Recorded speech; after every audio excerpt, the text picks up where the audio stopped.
Thank you, everyone, for being here today. We're going to go ahead and get started. My name is Sean Lees, and I'm a Business and Human Rights Specialist for UNDP here in Bangkok.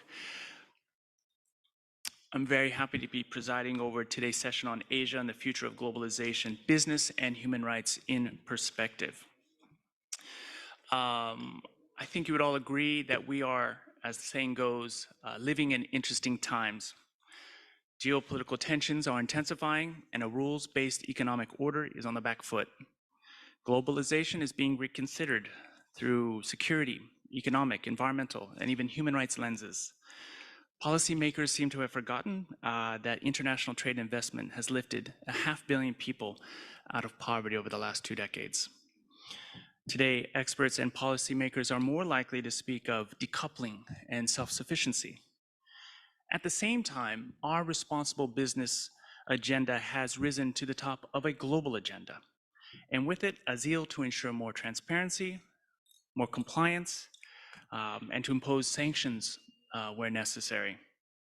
But what to make of this confluence of recent developments? How is the business and human rights agenda shaping the direction of international trade? And what are its unintended consequences? Well, to help us answer these and other questions, I'm delighted to introduce our panelists today. Steve Olson is a Senior Research Fellow at the Hinrich Foundation. Oichen Fang is the Head of Sustainability Advisory, KPMG in Malaysia.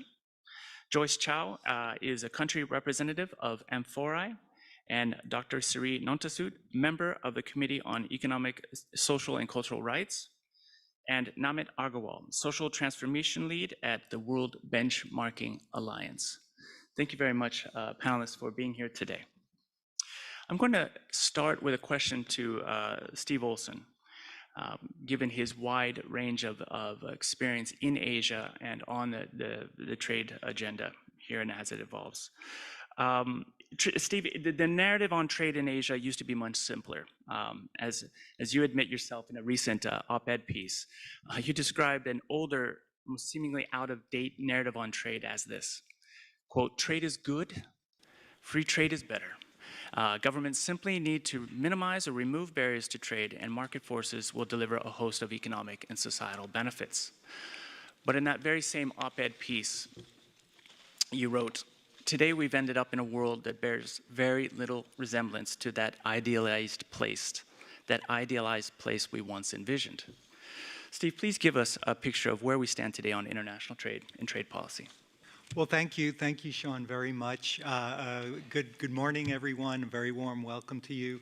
First of all, a big thank you on behalf of the Hinrich Foundation to UNDP for their kind invitation. It's a real pleasure to be here. I've participated in a number of these forums over the years, and they've always been top-notch events. And needless to say, I'm delighted to finally have the opportunity for us to be able to gather together in person. Well, look, Sean, in terms of your question, I don't think there's any question that the world of international trade is growing a lot more complicated. And in fact, I think we've entered a period of change, a transition period, an inflection point in our approach to trade and our approach to globalization more broadly. For the past 4 to 5 decades, we've been living through an era that I think we can very accurately describe as an era of hyper-globalization characterized by an almost dogmatic faith in the idealized world of free trade that's been sketched out by neoclassical economists from David Ricardo and Adam Smith on forward. And in this idealized vision, as you referenced from my recent article, Sean, all governments had to do was tear down trade barriers. And then a whole host of societal and economic benefits would accrue organically, almost automatically. Today, I feel like we're living in a very different world. There continues to be a recognition of the benefits, or at least the potential benefits, that can flow from international trade. But there's also a recognition that this unvarnished pursuit of free trade has also brought with it some unintended and some unwanted side effects. And so there's a growing recognition, I believe, and that I've been observing and living through, that business, government, civil society groups have to become much more proactive in helping to ensure that we get the social, the economic, and the environmental outcomes we want from trade. They just don't happen automatically. Now, how did we get to this new world? How did we get to this new era in globalization that I believe we're entering in? Well, I have to say, I'm reminded of the Ernest Hemingway novel, The Sun Also Rises, in which an American expat who recently went bankrupt is drinking in a bar. And one of his friends says to him, "Oh, I heard you went bankrupt. That's terrible. How did it happen?" And the American responds, "Gradually, then all at once." And I think that's, to a certain extent, that's a description how our consensus in support of free trade and globalization has started to unravel. I think questions about globalization and free trade started to reach a critical mass during I can't give you an exact time period, but I would say roughly during the second term of Barack Obama as President of the United States. Questions about free trade, in particular trade with China, and some of the social and economic trade-offs that it was requiring really started to reach a critical mass. And then, in very rapid succession, we absorbed three very significant systemic shocks, which helped to accelerate this whole process. The first one I would point to has got to be the election of Donald Trump as President of the United States. The most blatantly protectionist president we've had in the U.S. in more than 90 years, someone who took a sledgehammer to all of the traditional institutions of globalization and planted the seeds in the minds of people around the world. Hey, you know what? Maybe this globalization stuff isn't inevitable. Maybe we actually can move backwards because it appears the United States is moving backwards. The second systemic shock that then came quickly on the heels before we even got through the Trump administration, of course, was the coronavirus pandemic. And from my point of view, the coronavirus pandemic reminded us that we'd gotten a little bit complacent, to be honest. We'd gotten a little bit complacent. We forgot that in addition to the benefits that can be derived from international trade, that guess what? International trade, in particular across extended global supply chains, can also bring risk and vulnerability. And then before we even got through the pandemic, we're still here gathered together wearing our masks and spraying our hands with sanitizer. Before we even got through the pandemic, we then absorbed and are continuing to absorb the third systemic shock, which is Russia's invasion of Ukraine.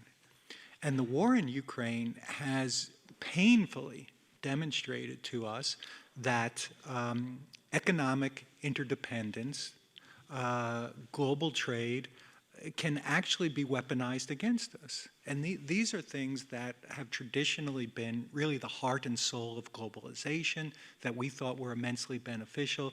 And now we're learning that these can actually be used as a club and as a weapon against us. So all of these things cumulatively have led us, in my judgment, to a period where people are starting to say, well, look, are we entering a period of deglobalization? Or as the Economist magazine would call it, slowbalization. To be honest, I don't know. I don't know.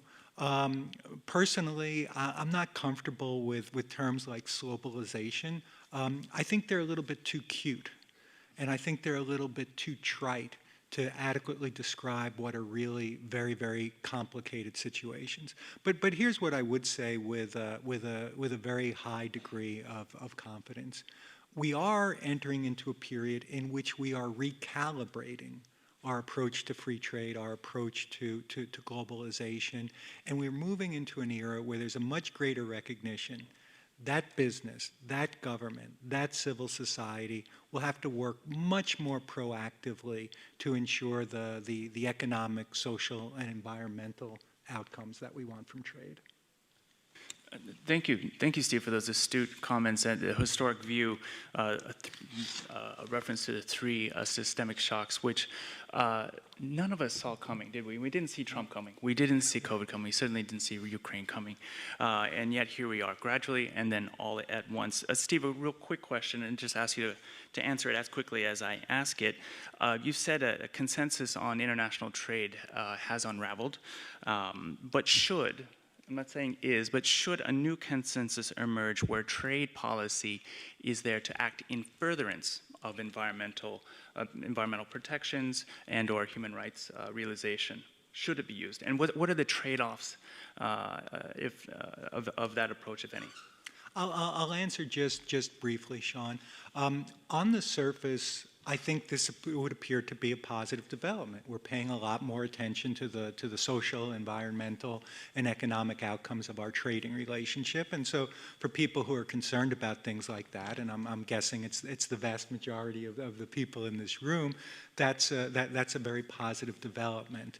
I'm not so sure. I'm not so sure. Be careful about what you wish for. And here I'll make a couple comments wearing my hat as a former U.S. trade negotiator. Negotiating even just traditional free trade agreements is an immensely difficult and an immensely complicated task. I'm concerned that now, as we try to include these whole host of very complicated social issues, and these social issues are not only complicated, I think we have to keep in mind, and I think particularly Westerners have to keep in mind, that a lot of these social issues are dependent on value-laden judgments, that Americans and Europeans sometimes make the mistake of thinking are universal, but in actuality are not. And so by including these complex, controversial, and frequently value-laden provisions into free trade agreements, I'm afraid that we might be making it almost impossible to conclude free trade agreements. Now look, I want to very quickly follow that up by saying, I get it, I understand. Free trade agreements have produced very mixed results. So many of you might be saying, well, hallelujah, that's great news if we're not going to have any more free trade agreements.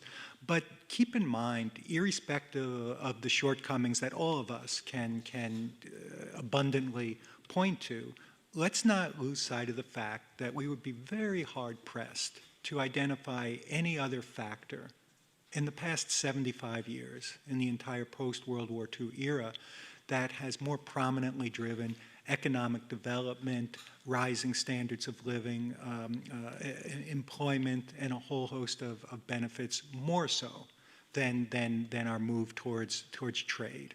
And in fact, you know, let's also be honest, the single most remarkable economic development story we have in recorded human history is the rise of China. And that was really fueled by a trade agreement, China's accession agreement to the World Trade Organization. So understanding and bearing in mind some of the drawbacks of these free trade agreements, I am concerned, keep in mind the benefits, and I am concerned that we might be making it more difficult to successfully conclude these agreements in the future. The other comment I'll make, again, wearing my hat as a trade negotiator, and here I'll just be brutally honest. I've got very serious reservations about the extent to which any of this stuff is going to be enforceable. So, okay, we do include these provisions in free trade agreements. I think it's ridiculous to think that an international trade bureaucrat sitting in Washington, D.C. or Brussels is really going to understand what's taking place in the countryside of Vietnam with regard to a labor union election. Okay, so we run the risk that we end up with, you know, these agreements that might say a lot of nice things on paper, but really don't change the substantive reality on the ground because they're unenforceable. In which case, the whole exercise becomes an exercise in virtue signaling rather than any meaningful change. And is that something that's productive? So look, from a personal point of view, I'm pleased to see this increased focus in international trade on some of these social and environmental outcomes. I'm personally pleased to see it. My advice is proceed with caution, and please remember something, which is hard for me to admit as a former trade negotiator, but please remember, not every problem in the world can be solved by a free trade agreement. Powerful stuff, Steve. Thank you for those remarks. And I know that Joyce will be able to add further to this line of our conversation. Joyce, you represent Amphori in Asia-Pacific region, where, of course, we find many sourcing companies. But many of your buyers are actually from largely developed economies. What are your members telling you? What is the message they are receiving from their business partners in Asia regarding new compliance, enhanced transparency measures, and so on and so on? Thank you, Sean. Good morning, ladies and gentlemen. It's my pleasure to represent Amphori, to present here since 3 years ago in the same venue. We talk about gender lens, and we just signed the declaration to commit to gender equality. Now we evolved until yesterday, another session talking about inclusive procurement for, say, gender responsive procurement. Things are getting more sophisticated, Sean.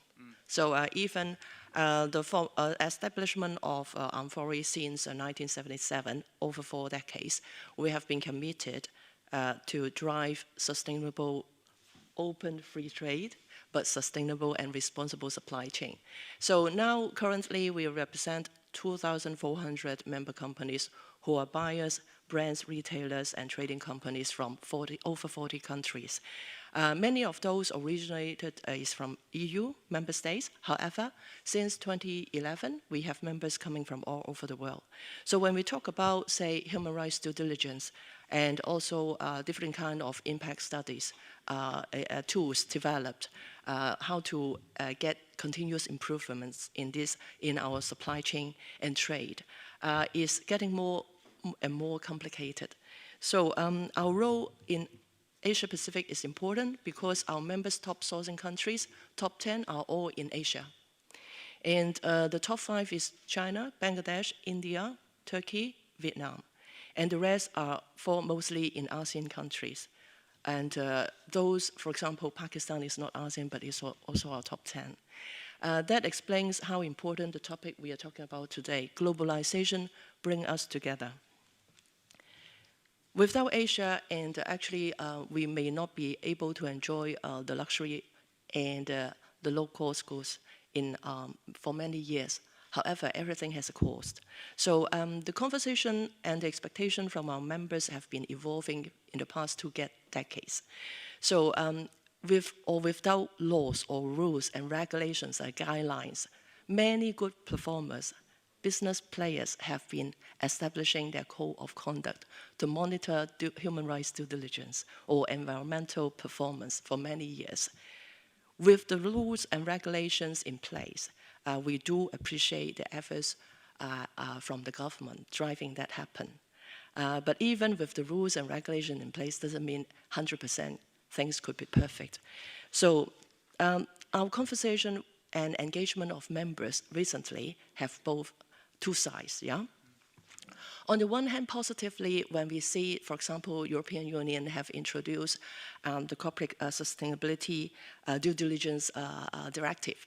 And we see mushrooming of laws evolving from different countries, like Germany have Supply Chain Act, and say Norway have Transparency Act.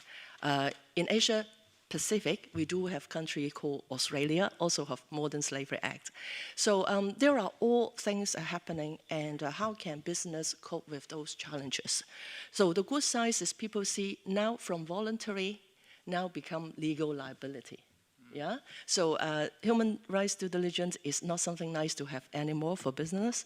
It's something back to basic. We should be reminded.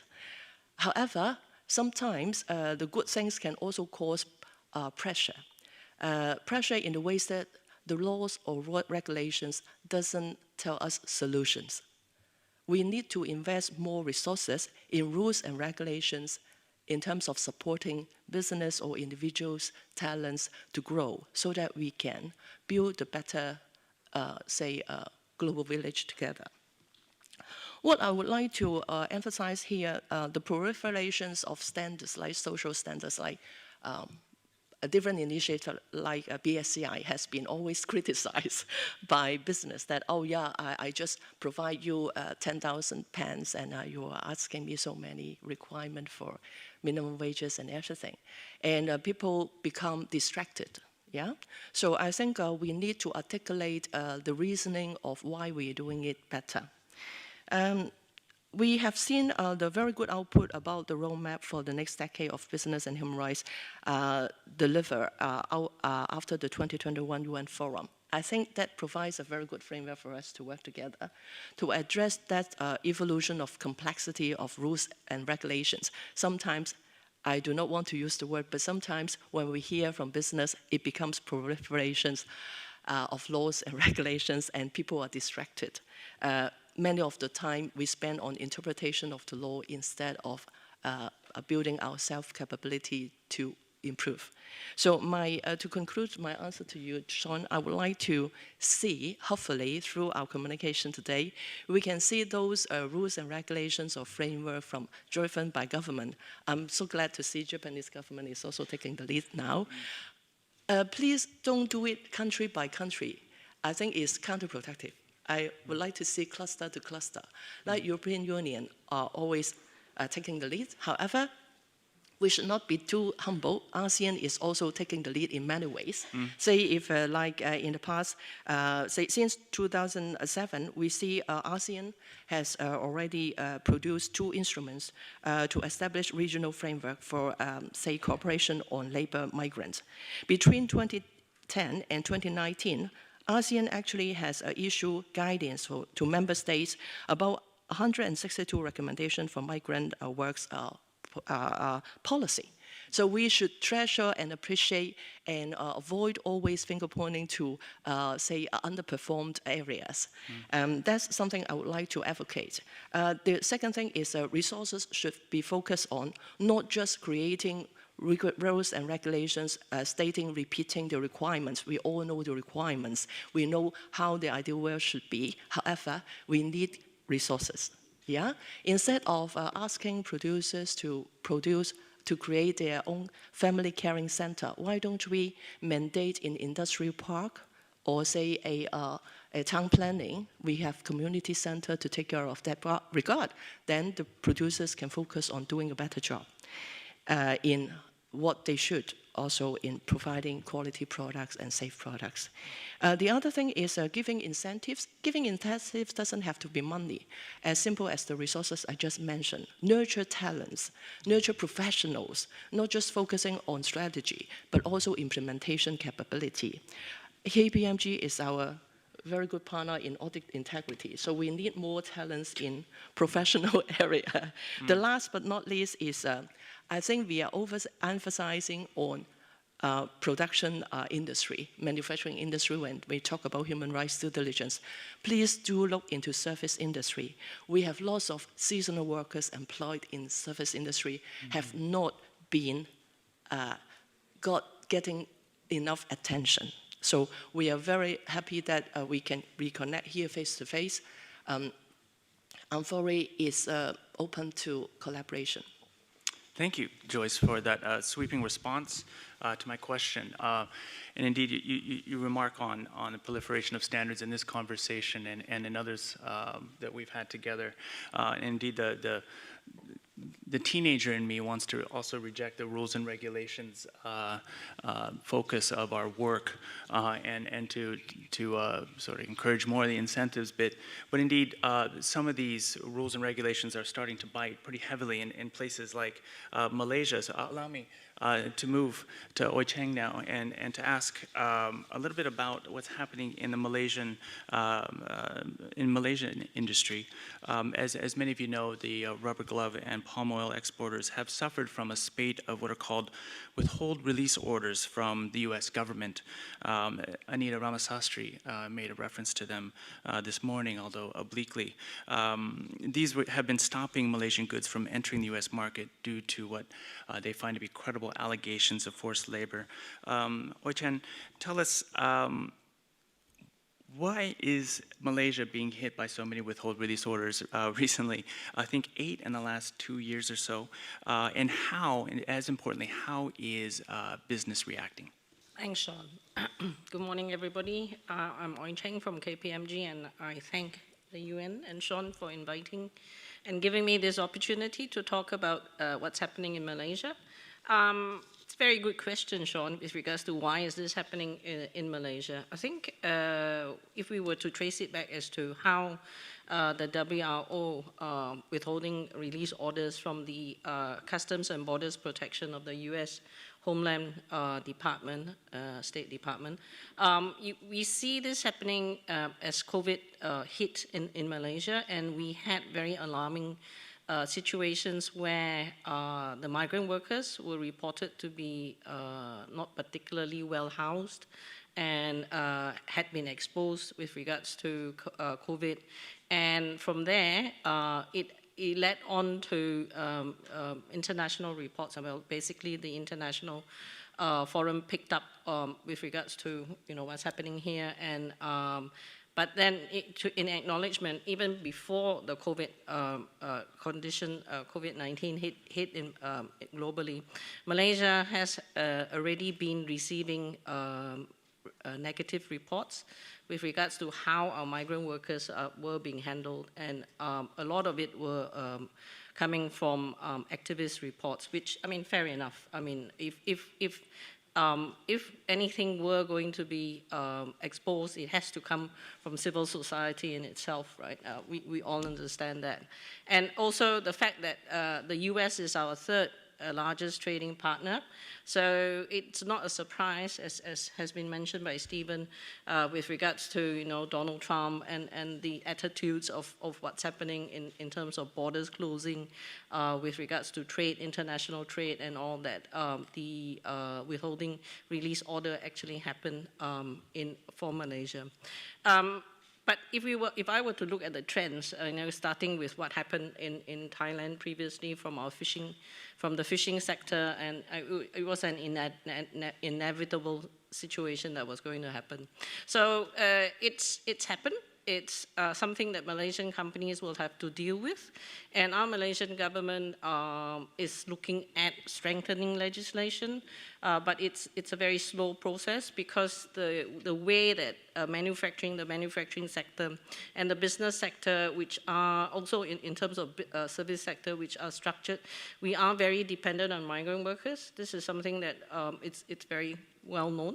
Right, and so the issue now is in Malaysia, how do we come up with measures to treat our migrant workers appropriately, not only just with regards to migrant workers, but also how we treat our own Malaysian workers appropriately with regards to labor laws and human rights requirements. Malaysia, I would say, has got one of the most comprehensive labor legislation there is in the world. We follow the Commonwealth legal requirements. However, we are weak with regards to the treatment of migrant workers. That is something that we all recognize and does need to improve. So in terms of corporate Malaysia and businesses in Malaysia, we're not just talking about the public listed companies, but also with regards to the smaller SMEs and all, we are at a bit of a disadvantage because the US Customs and Borders Protection Agency, when they issue their WROs, a lot of the clients that we work with,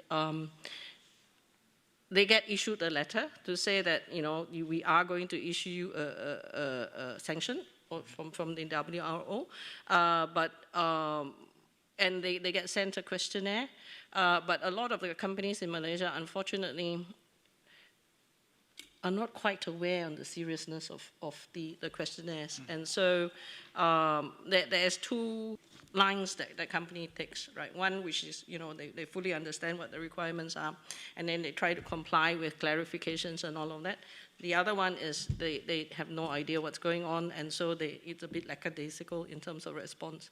So industry, in essence, prior to all this proliferation of WROs, are left to manage it themselves.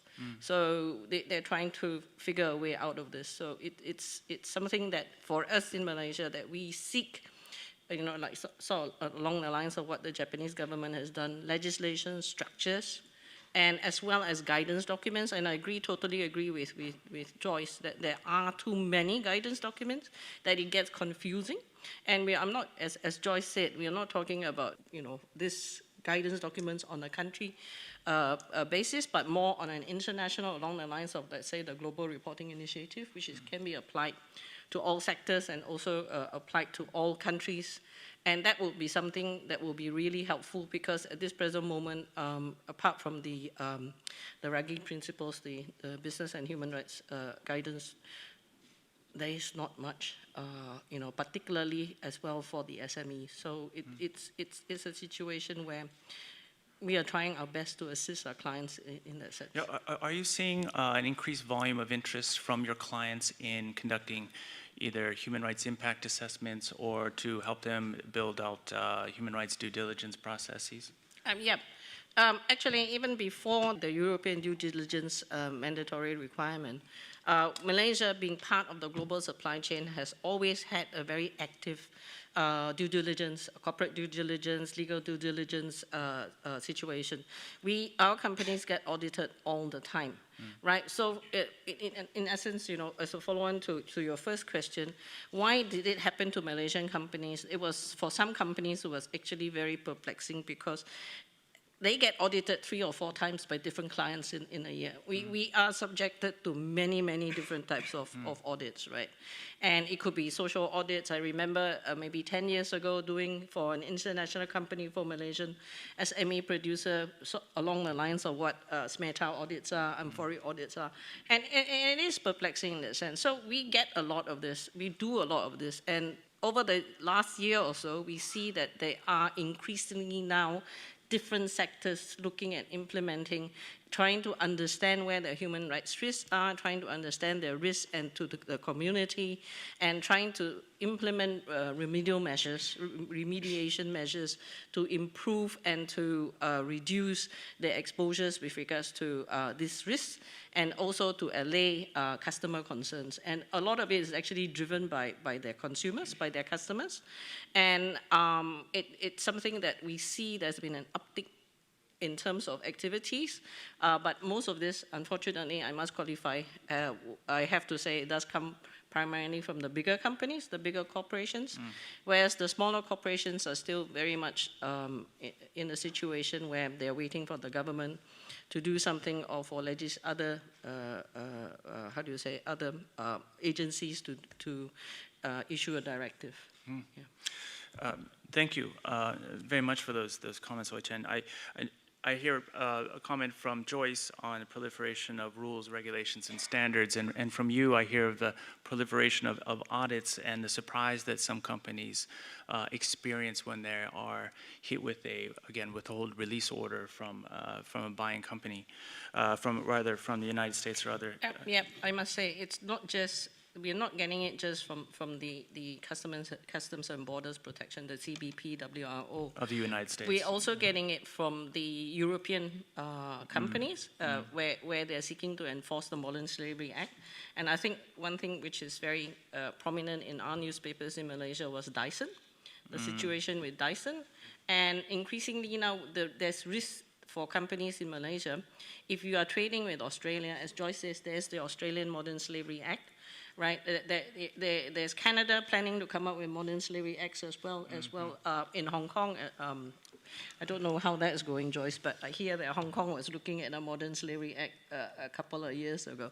So there is talk now of proliferation of these types of legislation. So for us, which are very much part of the global supply chain, it is something that we do have to sit up and take note of. Sure.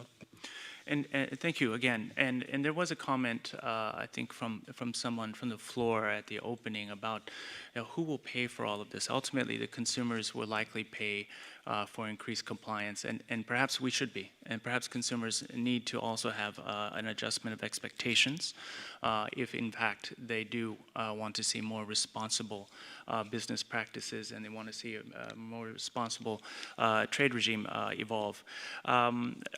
Someone who's been with us for a very long time on our business and human rights journey has been our panelist, Dr. Sarit Nontasut.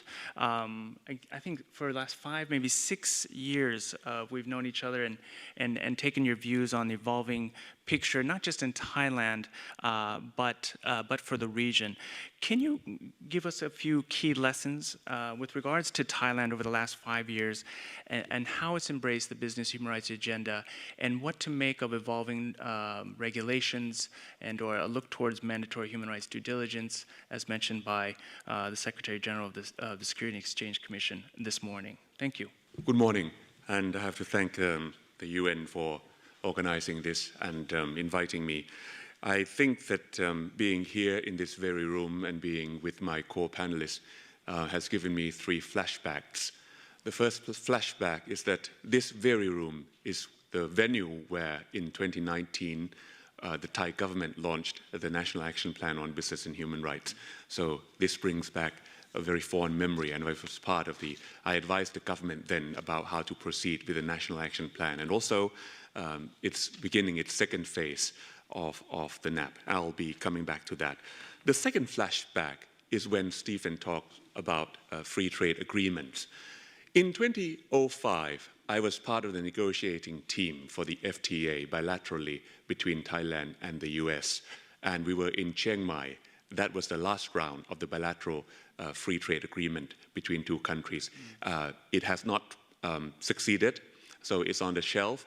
In Chiang Mai, farmers in the north came to protest against the FTA, and they burned the effigy of the head of our negotiating team.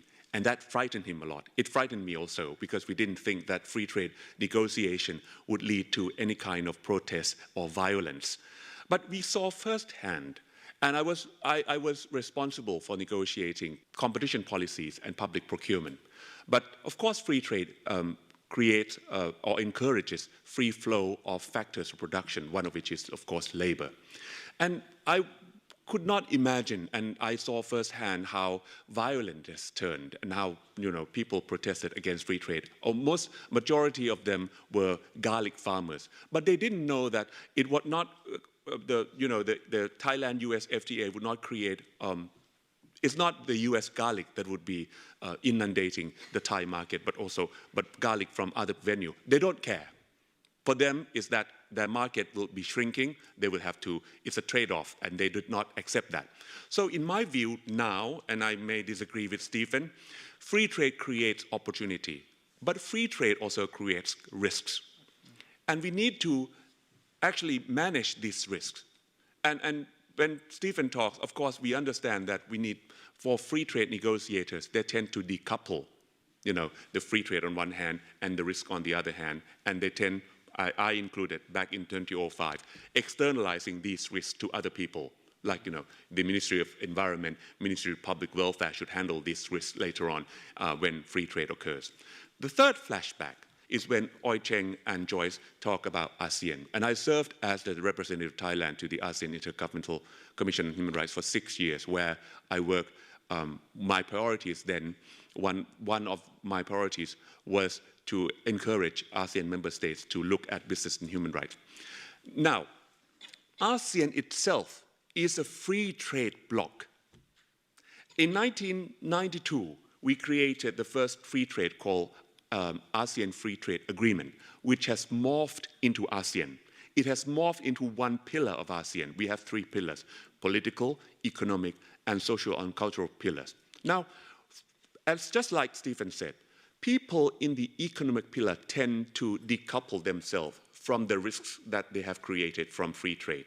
So to them, it's the liability or responsibility of the other pillars. So when I served as human rights representative, I said, no, you create free trade. You need to be responsible for it. How? Maybe we disagree on this. We need to integrate the impact analysis of free trade. And we need to build in some kind of mechanism so that free trade shows responsibility to the positive and negative impacts that it can create, right? So in Thailand back in 2005, what the government responded to the farmers who came to protest was that they created a fund, very minimum, and to say to them in gesture that this would be the fund for the trade-off that you may suffer from, okay? It did not respond to all the free trade impacts. Now, when it comes to Sean's question, where is Thailand now? Well, of course, you heard from the previous session about how we had introduced the first mandatory disclosure of ESG. And I was part of it because I was sitting on board of the Stock Exchange of Thailand for 4 years, where I also pushed for ESG manual and ESG disclosure. Now, Thailand has done a good job in terms of producing this kind of first ever mandatory disclosure requirement for listed companies. And now I sit on, Economic, Social, and Cultural Rights Committee at the UN, where I have to say that the committee requires every state party, we have about 171 parties to the Covenant of Economic, Social, and Cultural Rights, to also introduce mandatory human rights due diligence from our General Comment number 24 in 2017. You can Google that. It's a Bible for us. So whenever a country comes to the committee, we ask them whether they have adopted or developed national action plan. Thailand is the only country whose report I cannot examine. But let's imagine if I can examine the state report of Thailand, what I would ask Thailand, and this would respond to Sean. Number one, I would congratulate Thailand on the introduction of mandatory disclosure requirement. But we also ask Thailand what next you can do, what more you can do. Number one, what's the quality of the report? How can you make sure that companies don't ESG washing themselves? So assessment and evaluation and auditing now is the next step.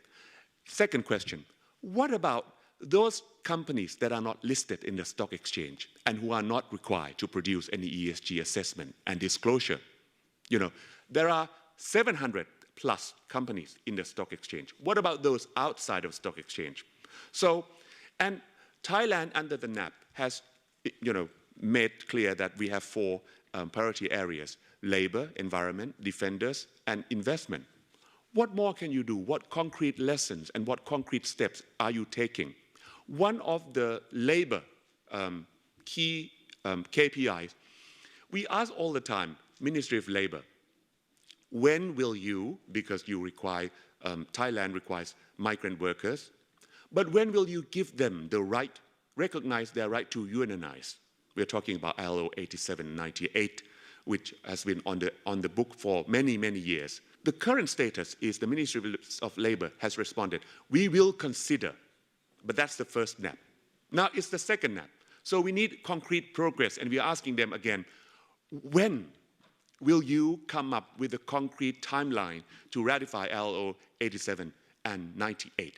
So in Thailand, we have fertile ecosystem, but it's still a silo function.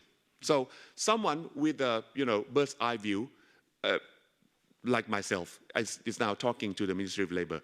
And also, we had an incident, and this relates to Joyce and Oi Cheng as well, where a company receiving Board of Investment incentive package come to Thailand, establish a subsidiary, and it's gone.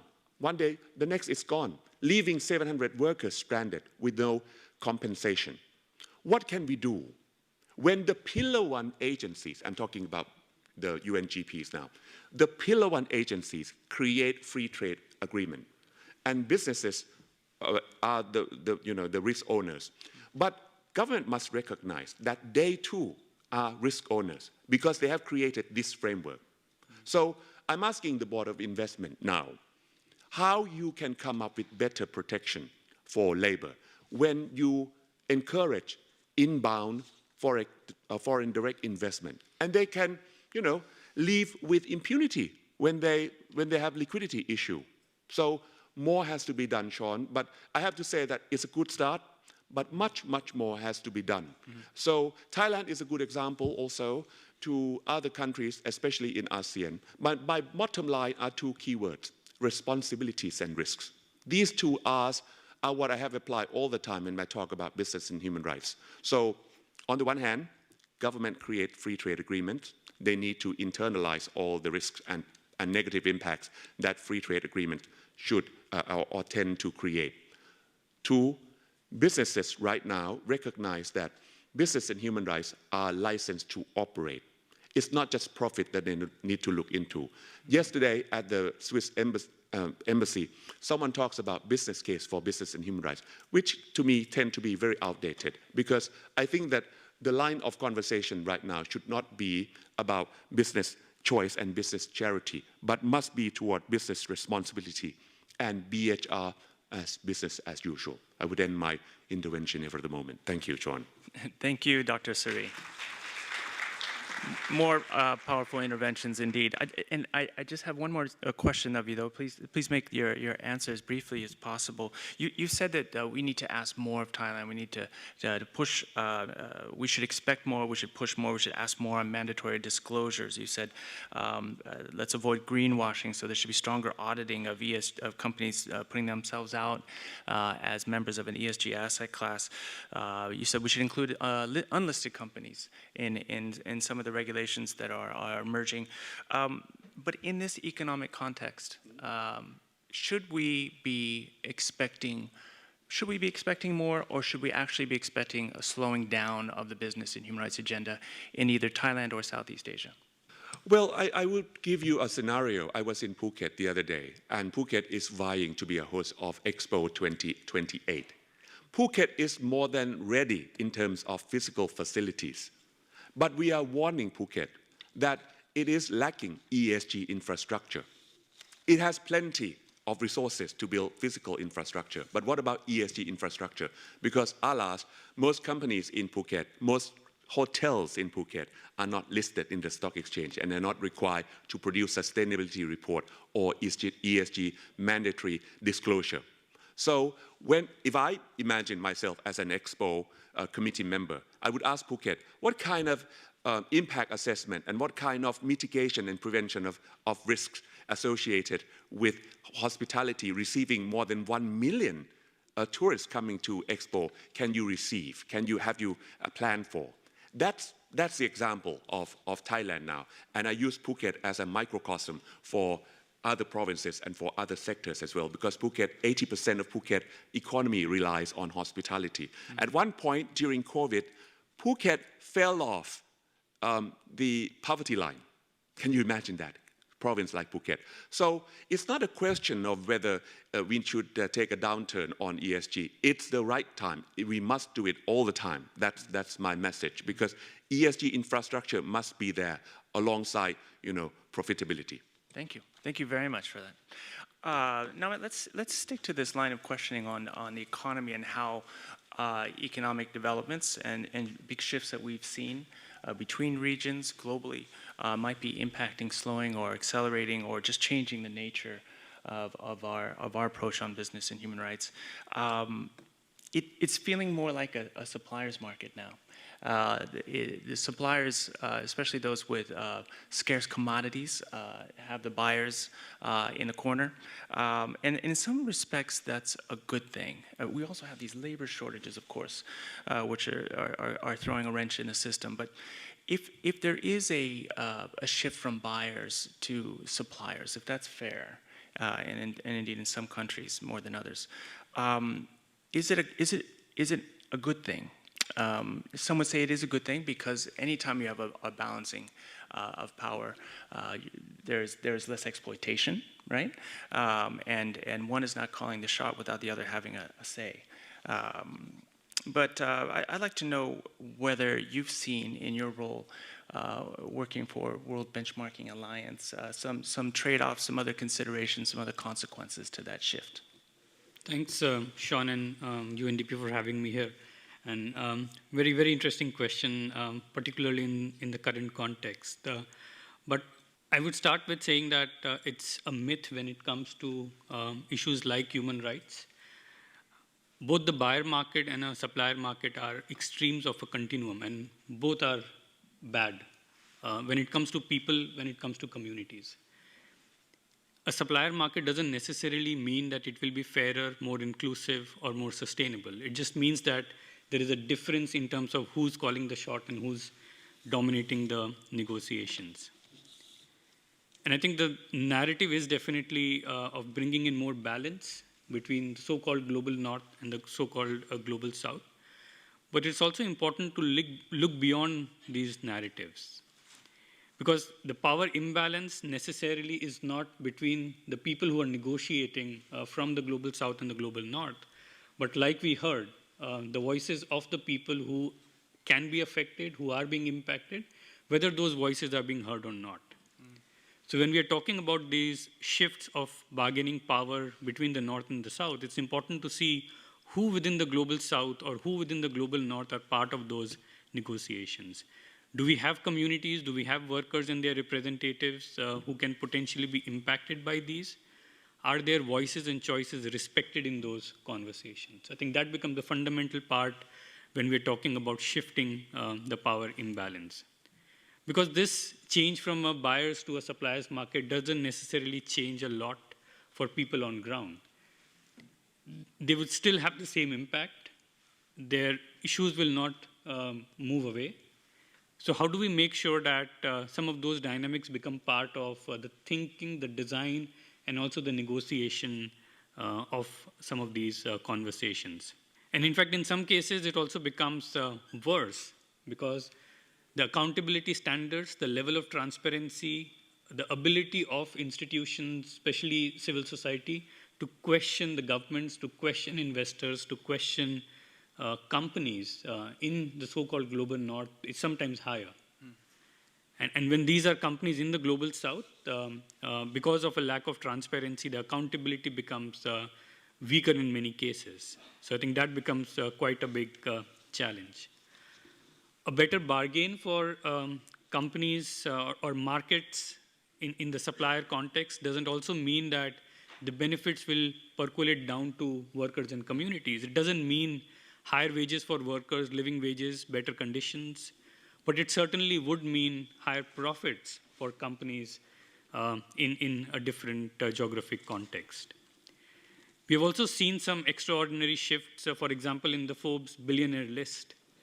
You see billionaires from the global south in the top, and that's a growing trend.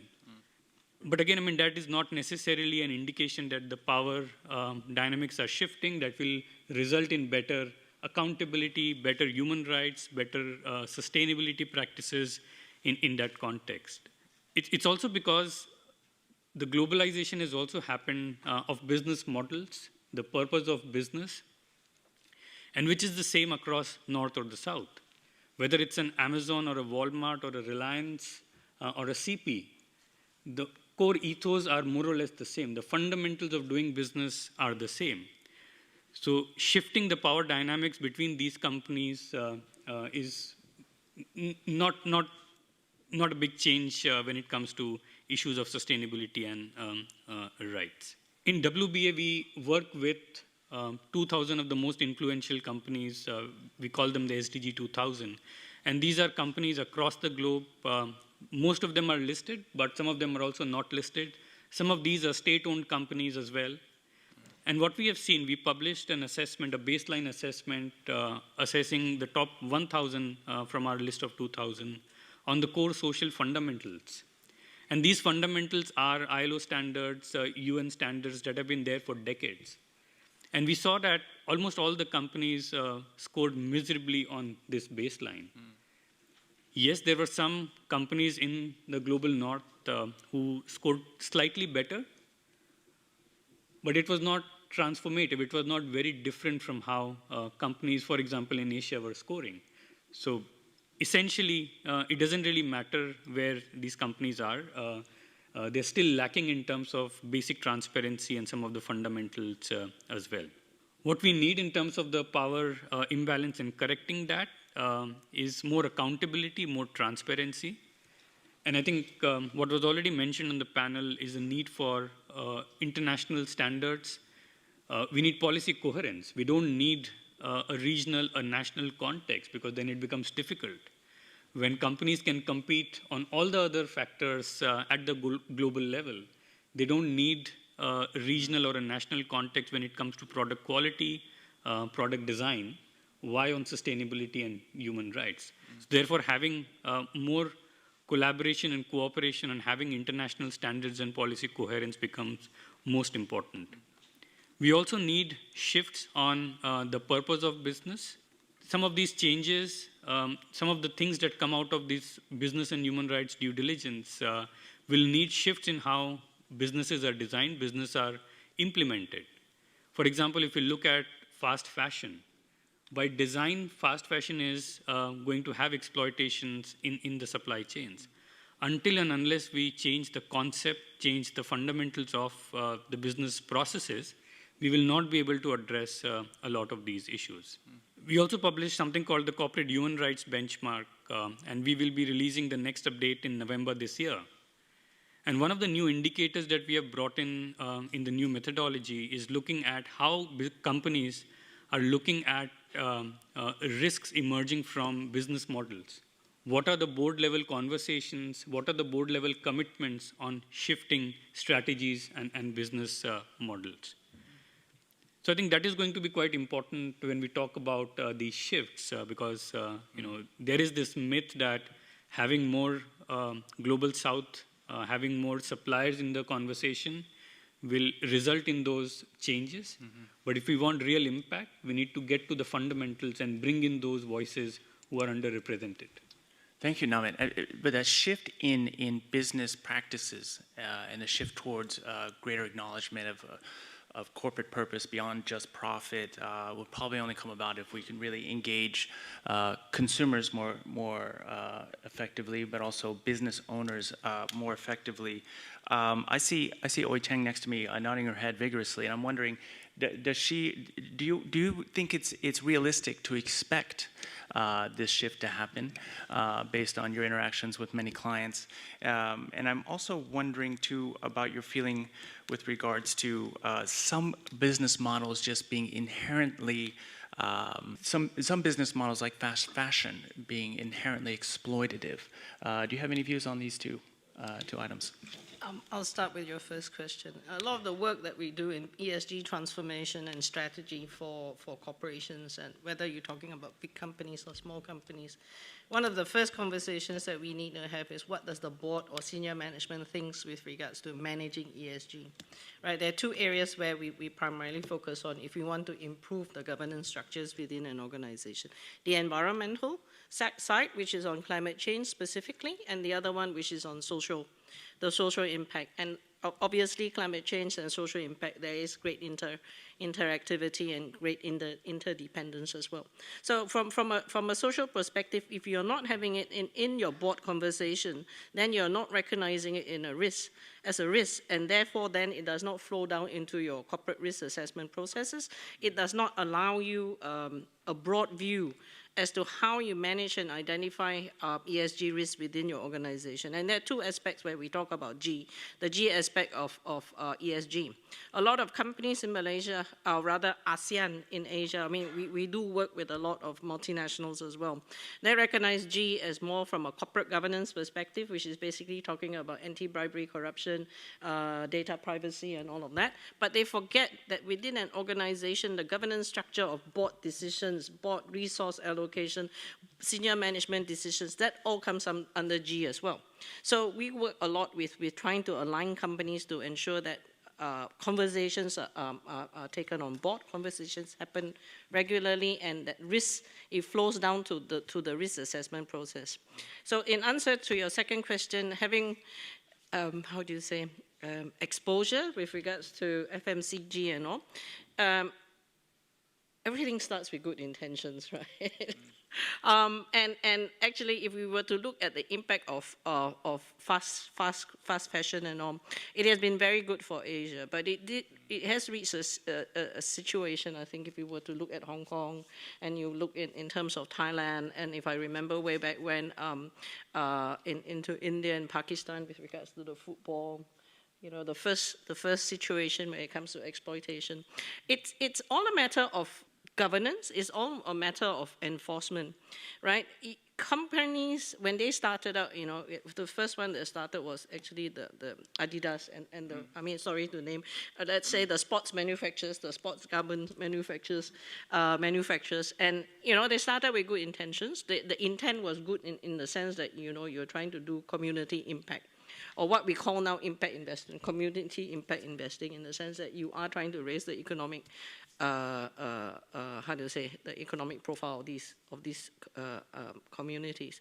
But if it's not if the model does not come with enforcement, the model does not come with KPIs, as what we are talking about now, key performance indicators, it is doomed to exploitation as what we see now. So we are at a very unique situation, as Namit has said, and also with Joyce, where we are in a situation where we can improve with guidance, with appropriate guidance, with coalescence of what we want to do from corporations, from civil society, and from governments, to come up with an agreed standard to say, this is how we're going to move forward, and this is what we need to measure, and this is how we need to report with regards to transparency. That needs to be done now. Okay. So in other words, Sean, yes, please. Can I please. just quickly add, because this reverberates with what we have experienced in Thailand, because I looked into many reports being published this year for the first time of those 700 companies. What we found are several things. One, they lack substance. They simply describe the ESG risk profile. Two, it's not embedded. And this is most critical part of it. What is not embedded? We expect board members, or board in general, to actually set agenda for ESG, not just outsource report preparation to consultant. And we have seen this a lot. And secondly, and this is most important to me, setting KPIs on ESG is critical. Resource allocation is critical. Because you can't simply say, oh, I'm on board Thailand Post, and we have a fleet of 40,000, of about 10,000 cars and trucks. And we use a lot of fuel. So we try to transform ourselves into clean energy. So I'm asking my own company, when is this going to happen? How much money is going to be used? So this kind of conversation must be within the board to concretize ESG. Otherwise, it would be ESG washing. Thank you. Yeah, I think Steve wants to respond to Dr. Suri. Thanks, Sean. I just wanted to take 1 minute and clarify one point. My colleague and friend, Dr. Suri, alluded to a point in which he suggested that we might disagree. But I just want to be perfectly clear. I emphatically agree with the proposition that free trade and free trade agreements bring with them some significant trade-offs, and that these have to be managed and tackled head on, and we cannot and we should not wash our hands and just walk away. So I think on that point I would emphatically agree with my colleague and friend Dr. Suri. What I would caution against, however, would be including in free trade agreements a number of provisions which cannot be implemented, cannot be enforced, and/or are predicated upon a set of cultural values which might assume to be universal, but in reality are not. So that's what I'm cautioning about. But look, let's recognize free trade does in fact bring these trade-offs. We've made mistakes in the past in not recognizing those trade-offs and in not working hard to address those trade-offs. When I retire, I'm going to write a book, Confessions of a Former Trade Negotiator, in which I attempt to own up to some of these mistakes that we've made in the past. So we do recognize them, but we got to be careful in how we try to address them. Thanks. Thank you, Stephen, and thank you for all of you for participating in a more dynamic panel discussion than is the norm. I would like to see at this time if there are questions from the audience, and I'm going to go to the center, left, and right. So I see one from the gentleman here. Welcome everyone. My name is Sao Onoparandhara. I am representing indigenous peoples of Mongdon Sunkham, Assam, Northeast India.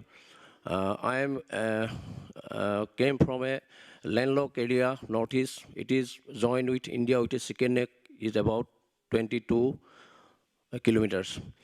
Sir, it is very good to say that our national media is talking about only the negative news of Northeast, just like extremism, violence, but they never talk about that how human rights is violated in Northeast by applying Armed Forces Special Power Act 1958. Again, what is going on regarding torture by the national government, custodial death. Again, I want to say that our land is a landlocked area surrounded by neighboring foreign countries, Bhutan, Nepal, Myanmar, and China. And we have a historical link. It is called Steelway Road, which connects our Northeast India from Lidu to Kunming city of China.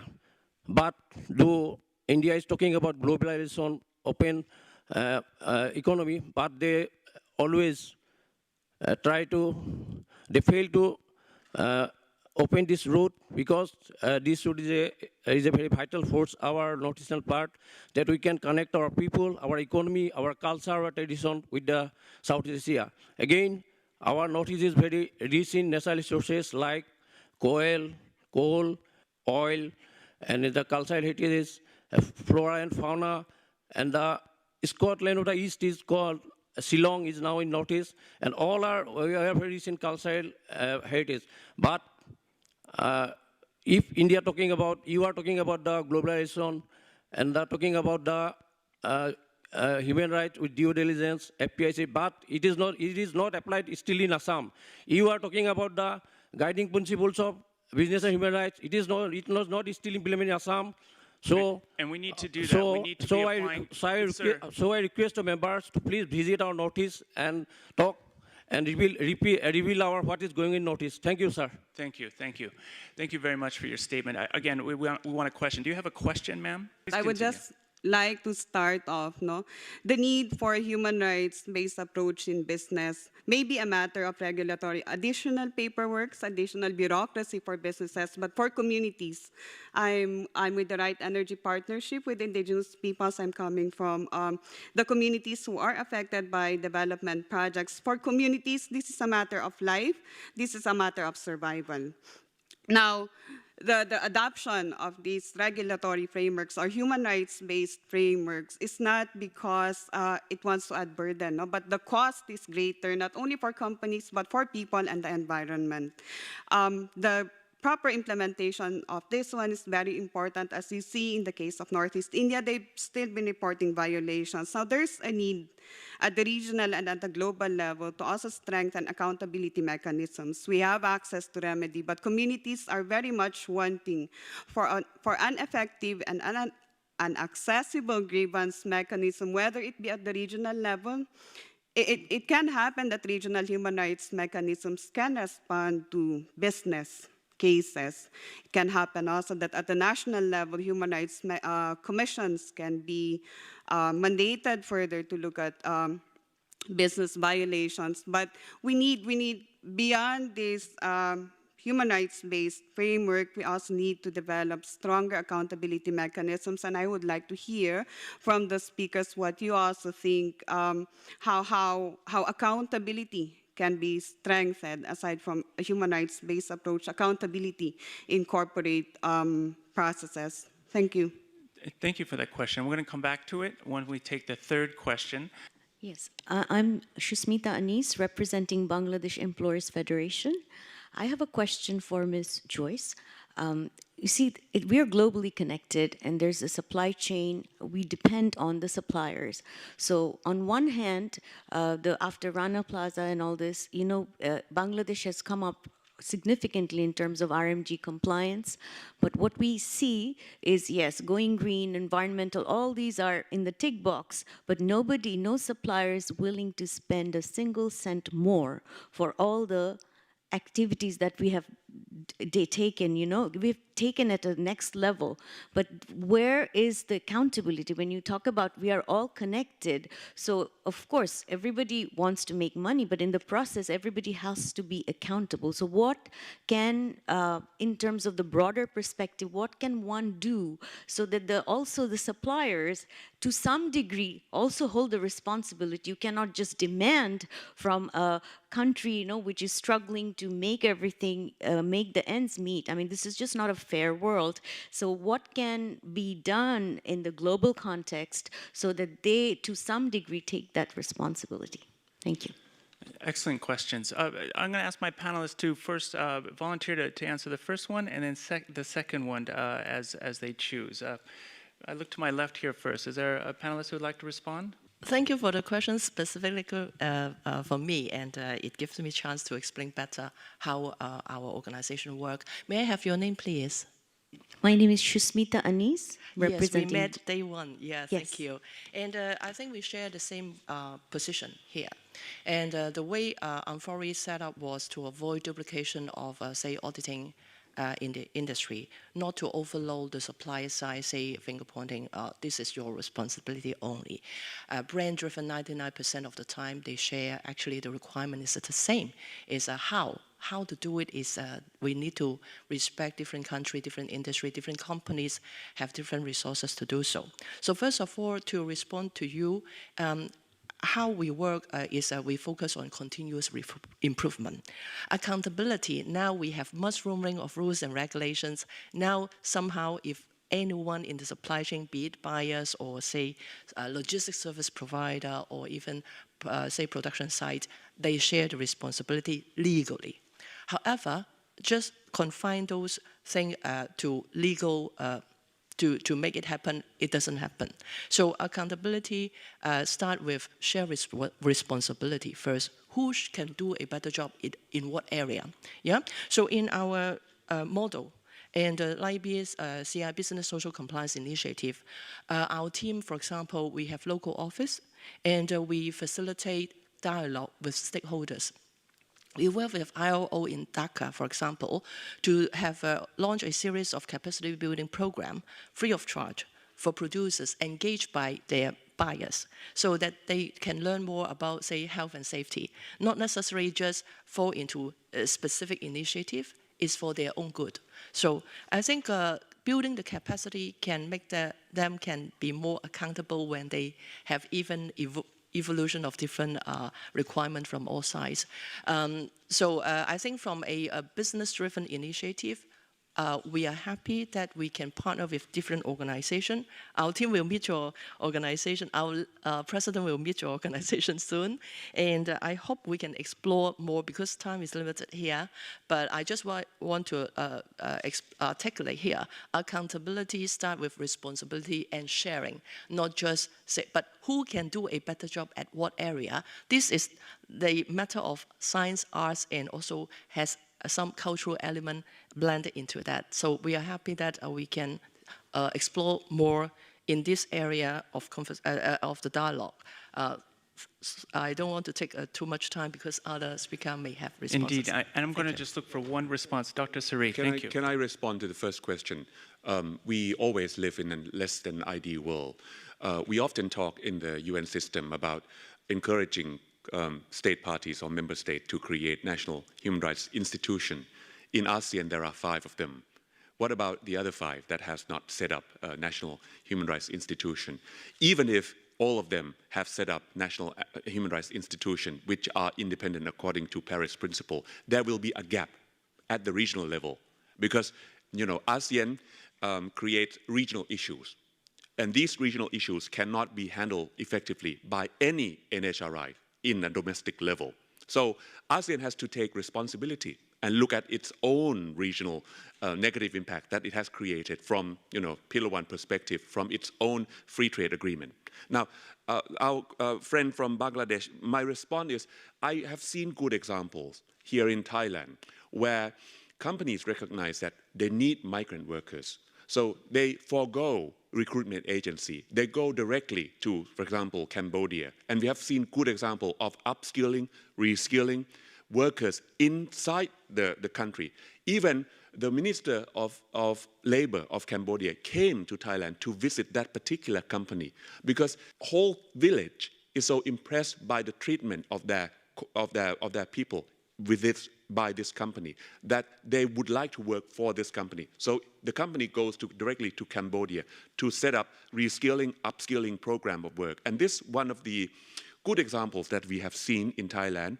Also, you know, another fishery company, Can Tuna, also forego recruitment agency and goes directly to Myanmar to set up their own recruitment. That's another good example. Yeah, I've heard of many of those kinds of examples popping up here and there as well. Government, rather businesses, large businesses going around recruitment agencies themselves. I'm afraid we're out of time. We're 5 minutes over, in fact, already. Allow me, if you'll forgive me, fellow panelists, to just wrap up with this very short comment.